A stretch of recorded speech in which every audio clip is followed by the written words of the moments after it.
aujourd'hui, nous sommes dans notre cours de Kabbalah. Kabbalah, et c'est pour une fois, j'ai dit que j'allais changer exactement la façon d'aborder la Kabbalah, et je vais commencer, au lieu de commencer par le début de la Kabbalah, je vais commencer par la fin de la Kabbalah. Et on avait dit, Baruch Hashem, que Akadosh Baruch Hu, lorsqu'il a décidé de créer le monde, donc c'était une grande lumière, cette grande lumière, il a créé un vide à l'intérieur de lui, on est d'accord?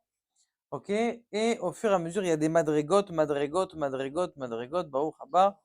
Il y a des niveaux au fur et à mesure qui descendent et qui font en sorte que ces niveaux-là, eh bien, on arrive à recevoir la lumière d'Akadosh Baruch Hu. On est d'accord? C'est quoi une sphère? Qu'est-ce que c'est une sphère? C'est une lumière par laquelle je vais recevoir la lumière d'Akadosh Baruch Hu. On est d'accord? Ça, c'est une sphère. Maintenant, les sphères, elles ont des noms. De même que il y a la sphère du chesed, c'est-à-dire de la bonté. Ça veut dire que tu vas recevoir la force d'Akadosh Baruch Hu par le chesed. Il y a aussi la rigueur. Tu vas recevoir la force d'Akadosh Baruch Hu par quoi? Par la rigueur. Tu vas recevoir. Il faut de temps en temps un peu de rigueur. C'est comme ton fils. Est-ce que tu as envie de l'envoyer à l'école? En ce moment, c'est sympa de l'envoyer à l'école. Pourquoi? Au moins, il va faire quelque chose. Tu dis, mais c'est méchant. Il va avoir une interrogation, il a peur quand il rentre, le moré, il va le crier dessus s'il fait des bêtises. Ça va bouger. Donc, ça veut dire que quoi? C'est de la rigueur. C'est ça que tu apprends à ton fils? Inachinami, c'est ça que tu apprends à ton fils. Pourquoi ça, c'est comme ça? Et voilà, ça fait partie du but de l'homme d'avoir un certain niveau de rigueur, un certain niveau de discipline, on va dire. Maintenant, au fur et à mesure de ces mots-là, au fur et à mesure de tout ce rayon de lumière, d'obscurité, il y a tout en bas, ce qu'on appelle la fin des temps. Ce qu'on appelle aujourd'hui le Mashiach. Le Mashiach dans la Kabbalah, qu'est-ce que ça donne? Alors, je vous lis un texte que j'aurais dû vous envoyer, mais il est là. Tikkun Anukva Bebet Bechinot Rachel Velea. Ça veut dire quoi ici? Il dit que le Mashiach ne viendra uniquement quand on a réparé et Rachel et Léa. Mais qu'est-ce que ça veut dire réparer Rachel et Léa, Ribono Shel Olam? J'avais entendu parler que Rachel c'était la femme de Yaakov. J'avais entendu parler que Léa c'était la femme de Yaakov. J'avais entendu parler que Yaakov il voulait se marier avec Rachel, mais que Léa elle lui a piqué la place. En tout cas, ils se sont arrangés pour que ce soit Léa qui rentre à l'intérieur. Maintenant, tu me dis que quoi? Qu'il y a une sphère qui s'appelle Rachel et Léa? C'est logique ça? Il y a même une sphère qui s'appelle Jacob. Ah, tu avais imaginé ça, Jacob? Il y a une sphère qui s'appelle Yaakov. Il y a même une sphère qui s'appelle Esav. Alors, qu'est-ce que ça veut dire d'avoir une sphère qui s'appelle Yaakov, alors que Yaakov, c'est un homme qui est mortel?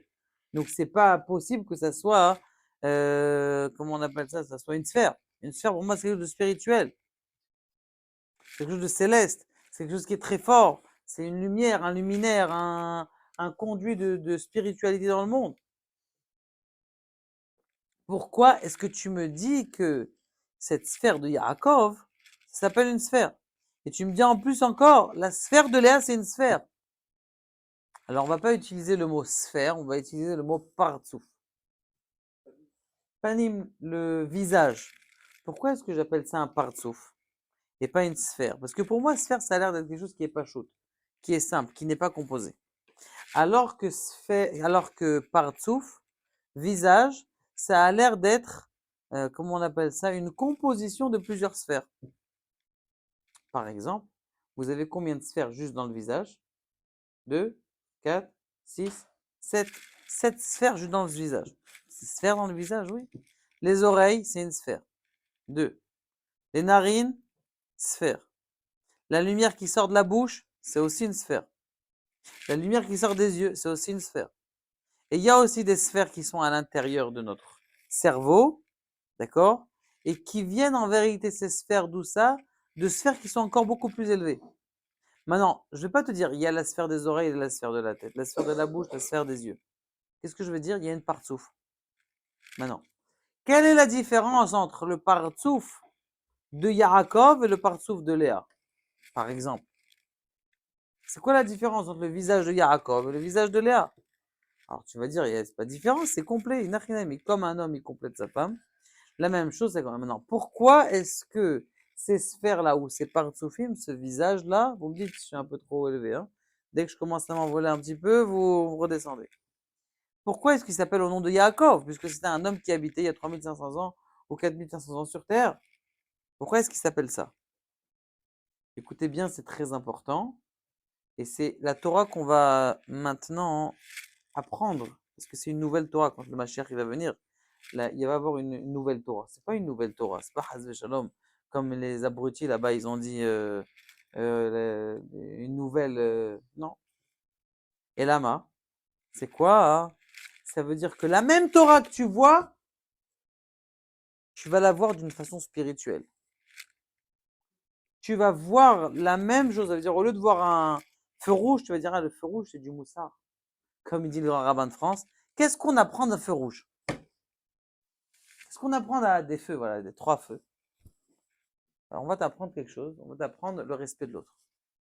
Toi, tu as envie d'avancer, tu as envie d'arriver chez toi. Priorité au feu rouge. Priorité au feu vert. Qu'est-ce que tu apprends? Tu apprends le Derech Eretz. Derech Eretz, Kadma la Torah. Le Derech Eretz, il est en avant dans la Torah. Donc, ça veut dire que tu vas finir par voir tout ce qui est matériel et tu vas le transformer en spirituel. Ça, qu'est-ce qu'on appelle ça? Qu'est-ce qu'on appelle ça? On appelle ça une nouvelle vue sur la Torah. Ok? Donc ça, c'est le reste. C'est quoi une nouvelle vue sur la vie, une nouvelle vue sur la Torah? Maintenant, en vérité, quand tu vois Yaakov, ce qui s'est passé, c'est que Yaakov, dans le ciel, Yaakov, dans le ciel, c'est une sphère.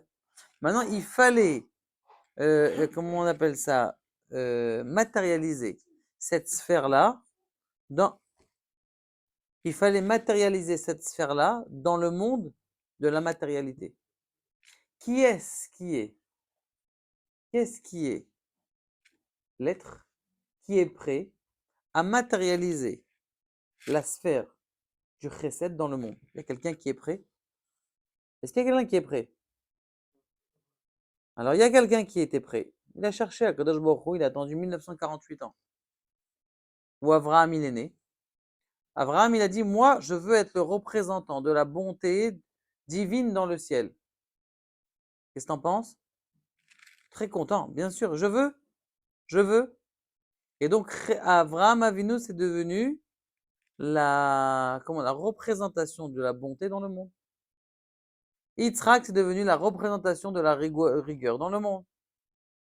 Yaakov, c'est devenu la représentation de la rachamim, de la miséricorde dans le monde. Sachez que celui qui écoute ce cours, ou qui est en train d'écouter ces cours de Kabbalah, c'est comme s'il écoutait 100 cours de 100 cours.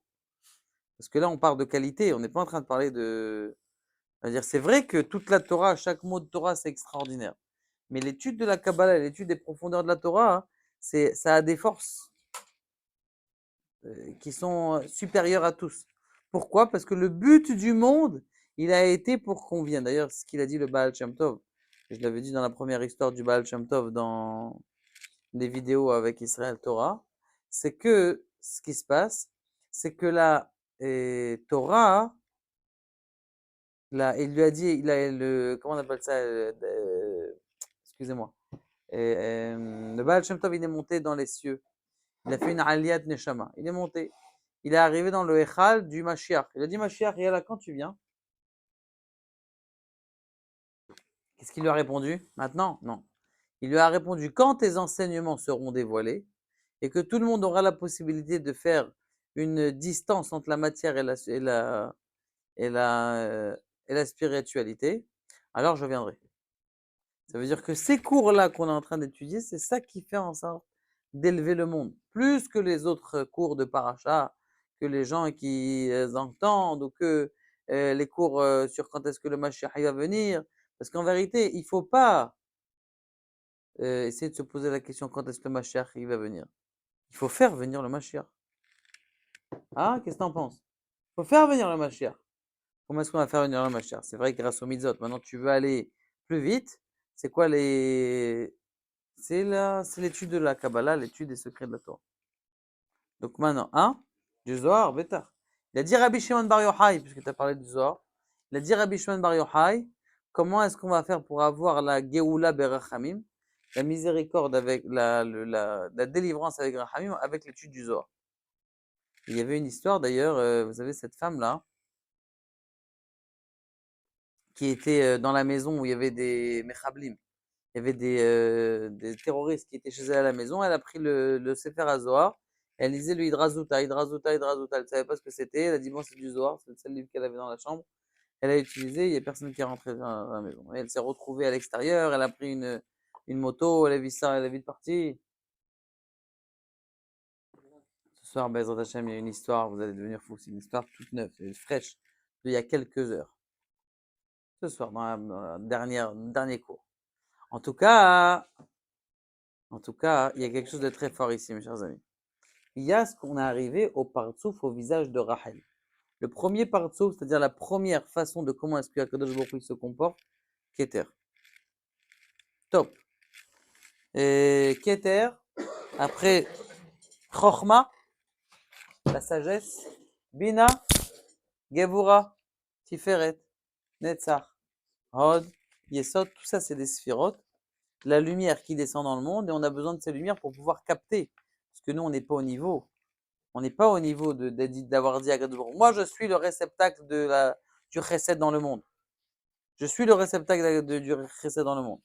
Donc il faut savoir que justement ici, vous voyez, donc Akadosh Baruch Hu, qu'est-ce qu'il a fait? Il a fait descendre sa lumière, d'accord? Et en plein milieu de la lumière, il y a énormément de partsoufim. Partsoufim de comment est-ce que Akadosh Baruch Hu va se comporter avec nous.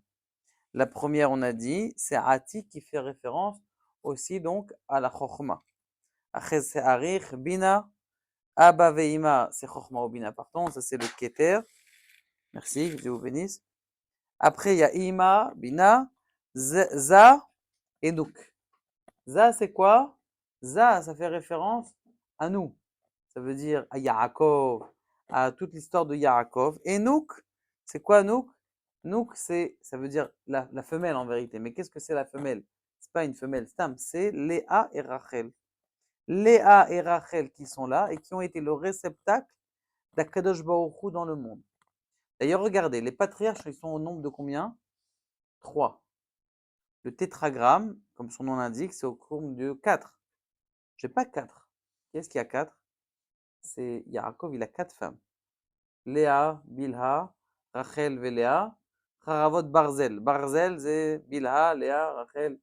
Et toutes ces femmes-là, en vérité, c'est elles qui ont amené le monde, qui vont amener le monde. D'ailleurs, un homme, il donne juste sa petite goutte, et la femme, elle transforme ça en un être entier, en une partoufe entière. Donc ça, c'est la nouk, ça veut dire c'est elle qui reçoit et qui transforme de façon extraordinaire. Elle ne peut rien faire toute seule. Une femme, elle ne peut pas rester. Elle a besoin de quelqu'un qui lui donne quelque chose. Maintenant, une fois qu'elle a donné quelque chose, elle sait fabriquer. Tu rentres à la maison, tu as acheté des pois chiches, tu ne peux pas faire une dafina. Il faut que madame, elle vienne, elle fasse griller les oignons. Une fois qu'elle a fait griller les oignons, elle épluche les pommes de terre. Toi aussi, tu as amené des pommes de terre, tu as amené la viande, tu as amené tout ça. Tu ne peux pas manger encore. C'est pas mangeable, la viande congelée. Tu achètes de la viande congelée. Elle fait revenir les oignons, ta ta ta ta ta ta ta ta ta. Une fois qu'elle a fait revenir tout ça, qu'est-ce qui se passe? Là, elle fait attendre 24 heures. Et après 24 heures, tu as mangé bien ta dafina, tu es heureux et tu es content. Ça, c'est quoi? Ça, c'est la nouk. La nouk, c'est-à-dire ta femme, elle vient et elle arrange, elle est le réceptacle de toute la lumière que tu vas lui donner. Maintenant, ces deux nouks là, ce qu'on appelle nouk, eh bien, cette femelle, eh bien, elle s'appelle chez nous Léa Verachel. Léa Verachel. Maintenant, c'est quoi la différence entre Léa et Rachel? C'est ça le shiur d'aujourd'hui. J'espère qu'on va réussir à le voir dans le texte ici, qui est très important. Il dit comme ça, Mishum kach en melech hamashiach yachol leidgalot. Le melech hamashiach ne peut pas se dévoiler. Ad shetikun zeigamer, jusqu'à ce que Rachel et Léa, elles ont fini le travail. Maintenant, est-ce que c'est Rachel et Léa qui doivent faire le travail? C'est elles ont travaillé déjà 3500 ans. Elles ont bossé déjà. Il y a le tikkun. C'est quoi le tikkun? Ce que tu fais le soir à 11h30 du soir en hiver et à minuit et demi en été, tu fais tikkun Rachel Véléa. Qu'est-ce que tu es en train de faire? Tu es en train de réparer ce que Rachel et là, ils ont fait. Mais a priori, tu répares quoi? Moi, je lis des Télim, c'est ce que je lis. Je lis les Télim de la nuit, c'est pas plus que ça. Il a disparu mon café. Et là, il est là. Hazak. La réponse, elle est comme ça. Il dit la reine David Ameler, chez Nishmat Mashiach. David Ameler, c'est la neshama du Mashiach. Ayak Kalul Mibet Bechinot shel Rachel Veler. Lui, il avait les deux notions David Ameler, et de Rachel et de Léa. C'est quoi Rachel et Léa? Donc David Ameler, il avait en lui ces deux notions de Rachel et de Léa. On n'a pas encore expliqué qu'est-ce que c'est Rachel et Léa. Une fois, on avait demandé au Baal Shem Tov, il y avait un élève qui il voulait monter dans la calèche du Baal Shem Tov. Il lui a dit, tu veux, allez, je veux monter avec vous, je veux aller dans vos pérégrinations. Il lui a dit, écoute, il n'y a pas de problème, juste si tu me réponds à une question. Alors, il dit, c'est quoi la question? Quelle est la différence entre la avoda de Rachel et de Léa? Il a dit, tout ce que Léa, elle fait avec ses pleurs, Rachel, elle fait avec sa joie. Il a répondu ça, il a dit, allez, tu peux monter dans la calèche. A priori, il faudrait comprendre ce que ça veut dire, ça encore, ce inyan-là. Tout ce que Rachel, tout ce que Léa, elle fait avec ses pleurs, parce que c'est marqué que Aïne et Léa rakot. Les yeux de Léa, ils étaient petits. Pourquoi? Parce qu'elle pleurait, elle voulait pas se marier avec Aïssav. Elle a dit quoi? Je vais me marier avec. C'est ça mon lot. Je vais me marier avec Esav. Mais en vérité, puisque la paracha de la semaine, j'en parle un petit peu, il y a quelque chose d'extraordinaire. C'est que Léa, elle a pleuré. Mais Yaakov, quand il a acheté la Bechora, quand il a acheté le droit d'aînesse, qu'est-ce qu'il a acheté? Il a acheté aussi la deuxième femme. C'était qui? La deuxième femme, c'est qui? C'est la femme de Esav. Et c'était qui censé se marier avec Esav? C'était Léa. Donc en vérité, il s'est marié avec Rachel puisque c'était son zivou. Et en plus Léa. Maintenant, Rachel et Léa, c'était des femmes. Elles étaient là. Elles étaient le réceptacle, le premier réceptacle général des lumières d'Akadosh Baruch Hu dans le monde. Maintenant, comment on appelle ça? Qu'est-ce qu'elles vectorisent? Qu'est-ce qu'elles amènent dans ce monde? Quelles sont les idées qu'elles amènent dans ce monde? C'est ces deux lumières-là qui s'appellent Rachel et Léa. Il dit comme ça, David Ameler, Ratsa, Shebet Bechinot Elu Yetaknu Bezmano. Il a dit, Rachel et Léa, moi j'ai envie de les arranger dans mon temps. Ça veut dire, David Ameler, c'est combien de temps? 3000 ans. Il a dit, moi j'ai envie d'arranger tout déjà. Rachel et Léa, ils ont arrangé un petit peu de la faute d'Adam Arishon. Et Léa et Rachel, elles sont réussies à arranger. Aval, ce qui se passe, c'est que maintenant, il y a David Ameller qui est descendant de Rachel et Léa, et qui veut amener lui aussi. Et maintenant, pour pouvoir amener ça, il doit être Metaken Rachel et Léa. C'est pour ça que surtout dans cette génération, c'est très important d'arranger Rachel et Léa. Maintenant, on ne sait pas encore qu'est-ce que ça veut dire. Et donc, tous les cours là qu'on va faire, les prochaines séries de cours, c'est d'essayer de définir quelles sont la notion de Rachel et Léa. Celui qui veut le voir en cours, tous les cours, peut regarder dans Israël Torah sur la parashat sur laquelle on est maintenant, parashat Vayetse. Là, il y a là-bas l'explication de ce inyan-là. Mishum, Mishum, she'en ha-Mashiach yachol leitgalot, le Mashiach, il ne peut pas se dévoiler. Ad she'Israël yesaimu et ta'alich hatikun, jusqu'à ce que le peuple d'Israël, eh bien, ils finissent la réparation. La reine ikra Mashiach bar Nafli. À quel âge il devait naître David Ameller? À quel âge il devait mourir? Il devait mourir né. Dès qu'il est né, il meurt. Mort-né. Qu'est-ce qui s'est passé? Adam Arishon, qu'est-ce qu'il a fait? Il lui a donné des années. C'est pour ça qu'Adam Arishon, il est mort à 930. Et il a laissé 70 ans à David Ameller qui fasse le tikkun de Adam Arishon. Vechen David. Et d'ailleurs, on voit la même chose entre David Ameller et Adam Arishon. Adam Arishon, entre guillemets, il a trompé sa femme. Ce que nous, on imagine que ce que ça veut dire ça, si on peut dire ça, mais ça veut dire qu'il est parti avec la femme du Satan. Et selon la Kabbalah, il faut essayer de comprendre ça, hein, c'est pas chaud. On a expliqué ça un petit peu dans le dernier cours de Kabbalah, regardez le plus haut. Et la deuxième chose, c'est que il a, de même qu'il a été David Ameller. Aussi, euh, il a pris la femme de Uriah Hiti. Ah non, j'ai entendu quelque chose d'extraordinaire hier, de Ravne Gershal. Il a dit qu'en vérité, comment est-ce que Uriah Hiti, il a pu se marier avec Bathsheba? En vérité, il ne s'est pas marié. Il s'est marié avec elle. Il n'a jamais été avec elle. Et en plus qu'il n'a pas été marié avec elle, eh bien, il est mort juste avant. Et elle était divorcée et elle était veuve. Maintenant, Uriah Hiti, donc, il a vu Bathsheba, il a tellement prié pour elle qu'il a réussi à se marier avec elle. Mais comme c'est marqué dans Masechet Moed Katan, si quelqu'un y prie pour une femme et que c'est pas son zivou, ou elle meurt ou lui il meurt. Et c'est pour ça qu'il ne faut pas prier pour une femme. Je veux celle-là. Je veux Juliette. Il faut prier pourquoi? Kadosh Baruch Hu, envoie-moi mon zivou. Mon bon zivou. C'est ça qu'il faut demander à Kadosh Baruch Hu. Il ne faut pas prier. Oui, je veux celle-là. C'est pas parce qu'elle n'est pas bien. Des fois, au début, là, elle est jolie. Mais après, tu ne peux pas savoir ce qui va se passer. D'accord? Donc, maintenant, David Ameller, c'est le shoresh de la Neshama du Mashiach. Vaya Riot, Liriot, l'Nefel, jusqu'à ce que Adam Arishon lui a donné 70 ans de sa vie. בתקופת בית ראשון ניתנה הממשלה לדוד המלך בסוף פרצוף רחל. Alors regardez ce qu'il y a là, on commence à donner une définition de la partsouf de Rachel. C'est quoi? Dans la Beit Rishon, Nitna Amemshal et David Amelech. On a été donné la royauté à David Amelech, Bessof de façon comme Rachel, de partsouf Rachel, de la façon de comportement de Rachel. Venez, on voit un petit peu l'histoire de David Amelech. On fait un petit peu l'histoire. Inné. Tout le monde croit que c'est un mamzer. Ouais. Il grandit. Son père, il dit c'est un mamzer. Je l'envoie faire paître, où ça? Dans les champs. Il va dans les champs.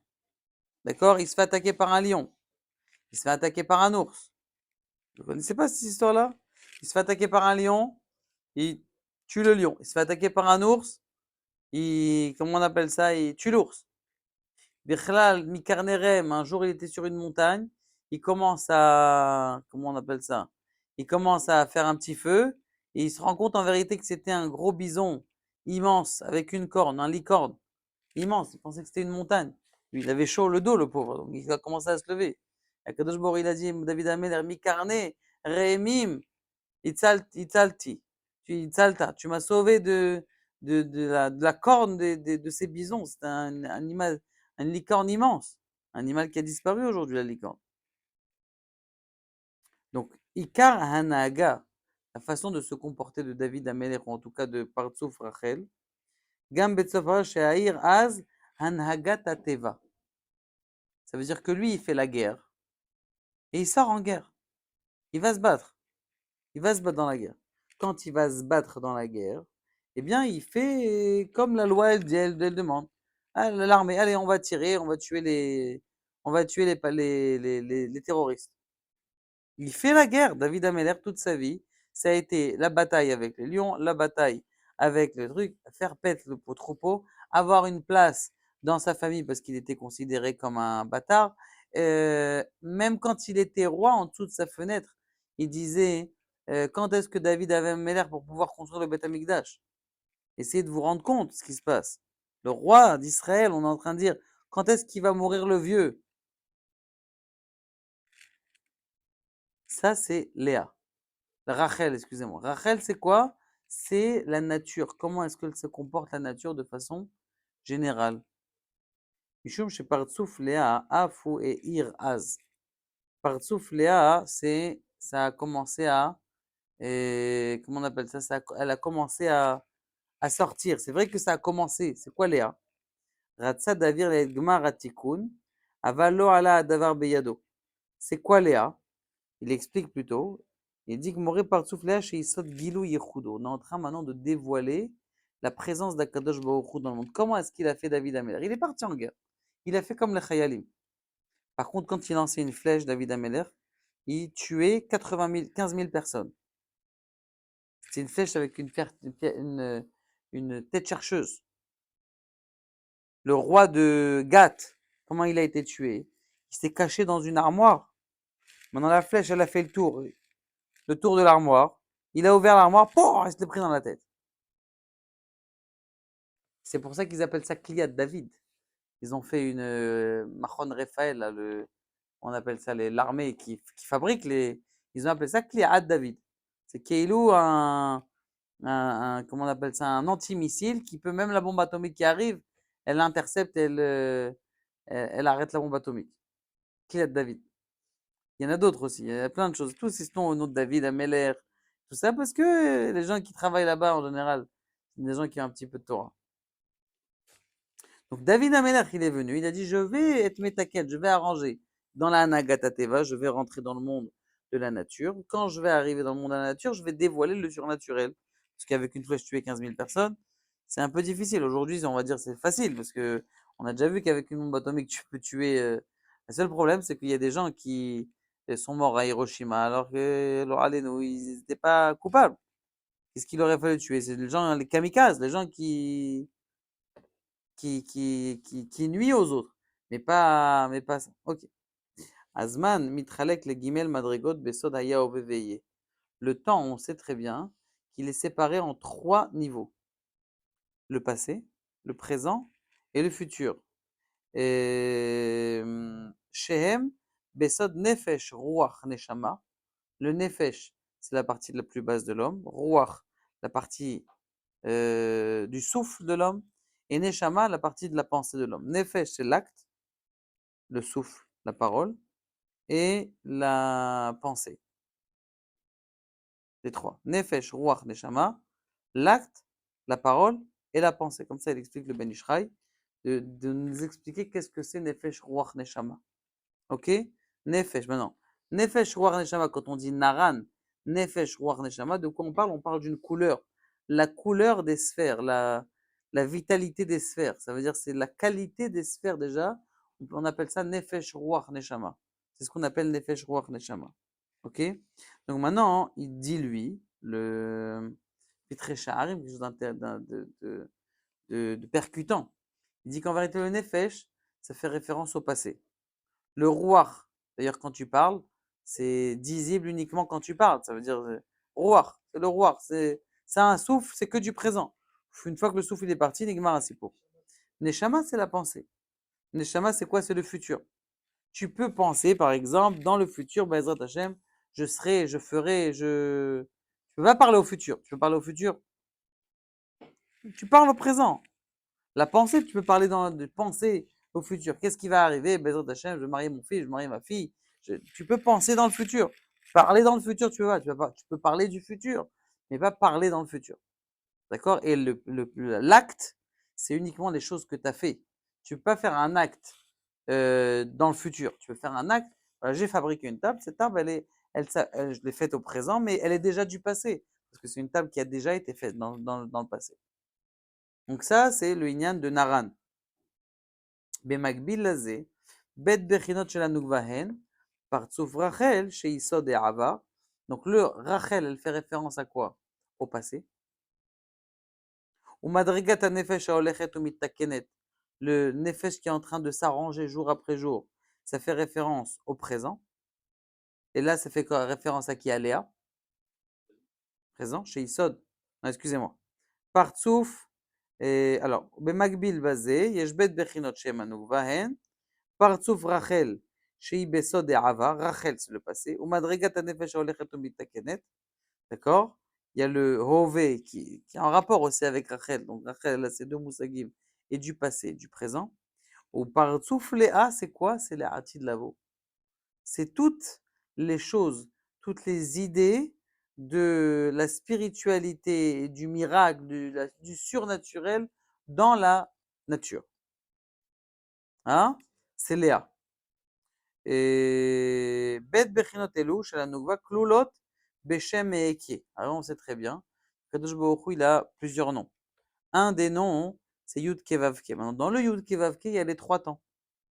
Si tu peux décomposer le Yud Kevavke, tu peux dire Hove, tu enlèves le Yud d'avant. Hove, c'est le présent. Ihyé, tu enlèves le Vav, tu le rends Yud, c'est le futur. Ihyé. Bayom Haou, Yeh Adonai, Echad Ushmo Echad. Ihyé, Hashem Echad, Shmo Echad, Yudke, Yudke. Et le Avar, c'est Hava, ce qui s'est passé dans le passé. Donc, Yudke, Vavke, en vérité, c'est l'intemporel. Akadosh Baruch Hu, il est au-dessus du temps. C'est celui qui fait exister à 5 secondes. Comme il dit Nefesh HaChaim, j'ai entendu ça. Je me suis rappelé de ça, de ce qu'il a dit le Ravades. Quelque chose d'intéressant. Intéressant. Il dit Akadosh Baruch Hu, s'il veut détruire le monde, il n'a pas besoin d'envoyer une bombe atomique.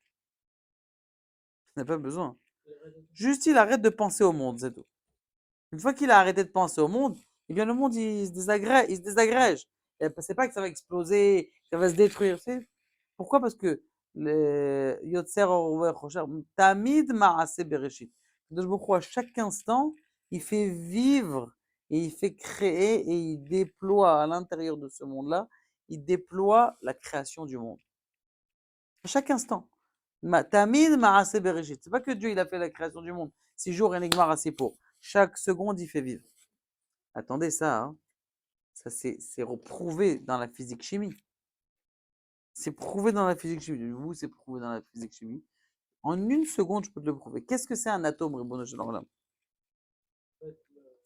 C'est comment on appelle ça? Un proton qui a autour de lui des électrons qui tournent.